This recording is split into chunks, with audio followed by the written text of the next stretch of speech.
Tout au long de sa vie, une personne connaît plusieurs crises liées à l'âge. L'une d'entre elles a lieu à l'âge de 3 ans. C'est une période difficile pour l'enfant et ses parents. Ce n'est pas surprenant, car l'enfant est maintenant un peu plus âgé et ses parents sont plus à même de l'aider. Le bébé d'hier s'est récemment mis debout et a entamé de manière inattendue sa lutte pour l'indépendance. Parfois, son comportement oblige la mère et le père à lui administrer un sédatif. Que se passe-t-il pour l'enfant pendant cette période? Quels sont les signes, les symptômes et les manifestations de la crise des 3 ans de l'enfant? Quelles sont les caractéristiques et les phénomènes de la période de crise? À cet âge, l'enfant commence à se reconnaître en tant que personne. Auparavant, ses désirs n'étaient pas sérieusement reconnus par les adultes. Nous ne parlons pas ici des besoins alimentaires de base, de boire, etc. Si l'enfant essayait de faire quelque chose d'impossible, il était distrait par quelque chose d'intéressant. Par exemple, un jouet.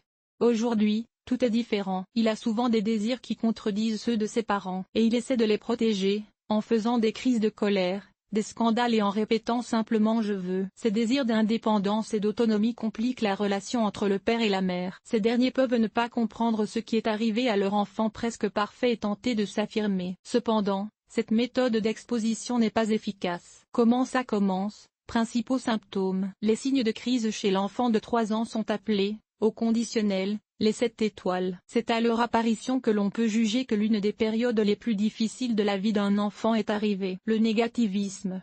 Non, il ne s'agit pas de la désobéissance d'un enfant médiocre. C'est le rejet de son désir pour son propre désavantage. En d'autres termes, l'enfant veut la même chose que ses parents, mais il s'y refuse obstinément. Par exemple, on peut imaginer un bébé jouant dans la rue. Sa mère l'a appelé à la maison pour le déjeuner. Il est fatigué et a très faim, mais il n'est pas pressé de rentrer à la maison. Il ignore les demandes de ses parents, non pas parce qu'il a envie de se promener. Il s'agit de la même négativité, d'un conflit même si les désirs correspondent. L'entêtement.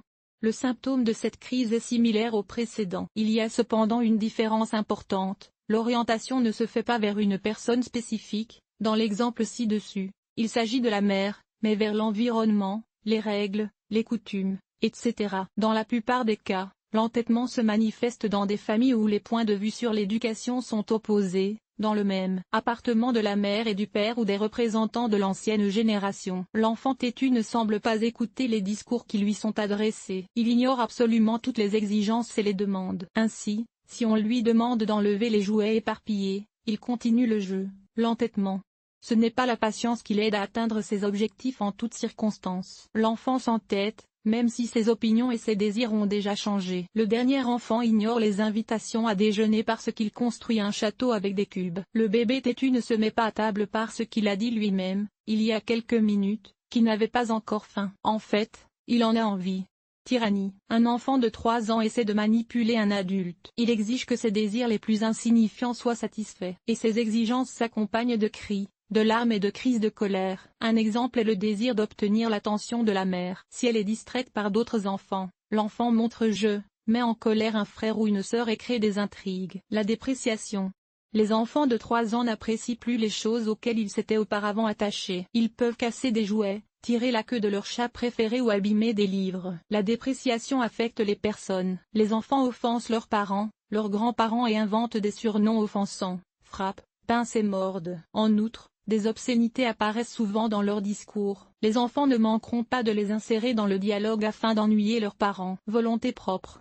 Après 3 ans de crise, l'enfant devient plus indépendant. Pour tous les problèmes, il essaie de se débrouiller seul, sans demander l'aide d'un adulte. Peu lui importe qu'il ne soit pas assez fort ou que ses possibilités soient limitées. Dans certaines situations, ce comportement est louable. Par exemple lorsque le bébé refuse de s'habiller. Mais que se passe-t-il s'il pousse les mains de ses parents sur une route fréquentée ou s'il inclut des ustensiles de cuisine dans le point de vente? Protestation.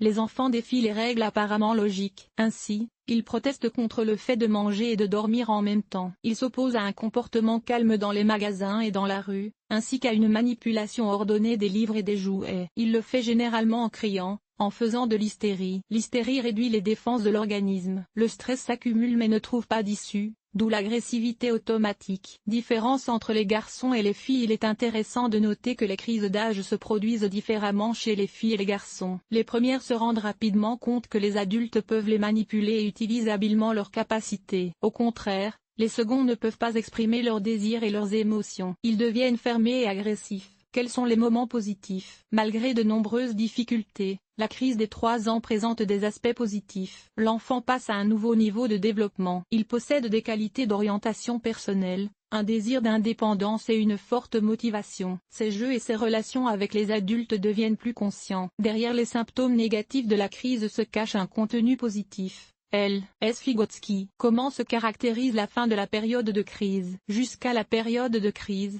l'enfant est totalement dépendant de ses parents. Pendant la crise des 3 ans, il lutte pour son indépendance. Ces tentatives d'indépendance peuvent parfois sembler drôles et ridicules, mais elles jouent un rôle important. Dès que le bébé apprend à avoir des relations correctes avec les adultes, à juger quand il a besoin d'aide et quand il peut s'en passer, il passe à une nouvelle étape de son développement. Si les parents savent ce qui les attend pendant la crise d'un enfant de 3 ans, il leur est plus facile d'y faire face. Beaucoup d'adultes ne soupçonnent même pas ce qui les attend. Ils perçoivent donc la négativité, la tyrannie, l'entêtement et d'autres symptômes comme un simple mauvais comportement. Ils critiquent l'enfant et essaient de le changer. C'est une erreur fondamentale. La manière dont les parents se comportent pendant l'une des périodes les plus difficiles pour leur enfant a un impact significatif sur sa vie future. C'est particulièrement vrai à l'adolescence, car les mécanismes pour surmonter ces situations sont les mêmes. Conclusion.